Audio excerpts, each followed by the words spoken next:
എൻ്റെ ഒരു ബലമായ ചോദ്യം എന്താണെന്ന് പറഞ്ഞാൽ, കേരള സ്റ്റേറ്റും തമിഴ്നാട് സ്റ്റേറ്റും പ്രകൃതിയെ സംരക്ഷിക്കുന്നതിൽ എന്തെങ്കിലും വ്യത്യസ്തമായ രീതികൾ സ്വീകരിക്കുന്നുണ്ടോ എന്നുള്ളതാണ് ചോദ്യം. തീർത്തും അർത്ഥവത്തായ ഒരു ചോദ്യമാണത്. ഈ പ്രകൃതിയെ ഇതേപോലെ തന്നെ നിലനിർത്തിക്കൊണ്ട് ഇതിനെ ഇങ്ങനെ സംരക്ഷിച്ച് എല്ലാ പരിപാടികളൊക്കെ പദ്ധതികളൊക്കെ ആവിഷ്കരിക്കാൻ പറ്റുക പറയുന്നത് ഒരു ആശയം തന്നെയാണ് നമ്മൾ ഉൾക്കൊള്ളേണ്ടത്. അത് എനിക്ക് തോന്നുന്നുണ്ട്.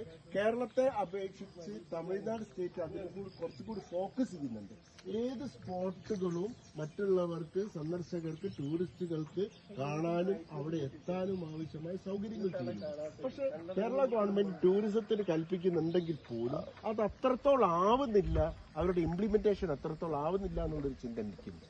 അത് കേരള ഗവൺമെന്റിന്റെ ഒരു പ്രശ്നം. ഒരു സസ്റ്റൈനബിൾ ഡെവലപ്മെന്റ് ആണ് കേരള ഗവൺമെന്റിന്റെ ഒരു പ്രോജക്റ്റ് എന്ന് പറയുന്നത്, എല്ലാ പ്രോജക്റ്റും.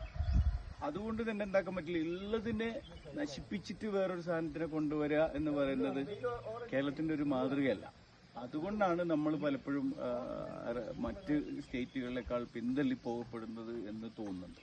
അപ്പോ നിങ്ങൾ പറയുന്നത് കേരള സ്റ്റേറ്റ് കേരളത്തിന്റെ പ്രകൃതിയെ സംരക്ഷിച്ചുകൊണ്ട് അവിടെ ഡെവലപ്പ് ചെയ്യണം എന്നുള്ളതാണ്. ഇപ്പൊ ഇവിടെ തന്നെ ഒരു ഉദാഹരണത്തിന്, ഇപ്പൊ ഇവിടെ ഈ വാൽപ്പാറയിലെ പ്രത്യേകത ഞാൻ മനസ്സിലാക്കുന്നത്, ഒരു ഭാഗത്ത് പ്ലാന്റേഷൻ ഉണ്ടെങ്കിൽ തൊട്ടടുത്ത് തന്നെ ഫോറസ്റ്റ് ഉണ്ട്, അത് കഴിഞ്ഞ് വീണ്ടും പ്ലാന്റേഷൻ ഉണ്ട്, അത് കഴിഞ്ഞ് വീണ്ടും ഇതുണ്ട്. ഇതിങ്ങനെ മാറി മാറി നിൽക്കുന്നു. പക്ഷെ കേരളത്തെ സംബന്ധിച്ചിടത്തോളം അങ്ങനത്തെ ഒരു അവസ്ഥ നമ്മൾ മേപ്പാടിയിലൊന്നും കാണുന്നില്ല. അവിടെ തേയിലത്തോട്ടമാണെങ്കിൽ തേയിലത്തോട്ടം തന്നെ കാണുന്നു, ഫോറസ്റ്റ് ആണെങ്കിൽ ഫോറസ്റ്റ് തന്നെ കാണുന്നു. അതൊരു പോപ്പുലേഷനെയും കൂടി ഡിപ്പെൻഡ് ചെയ്യുന്ന ഒരു സംഭവമാണ്. നിങ്ങളിപ്പോ സാർ പറഞ്ഞത് പോപ്പുലേഷൻ ഡെൻസിറ്റി കേരളത്തിൽ കൂടുതലാണ്.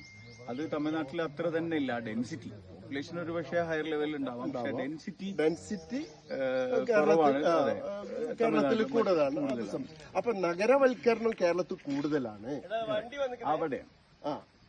ഓക്കെ, എന്നാലും താങ്ക് യു. നിങ്ങൾ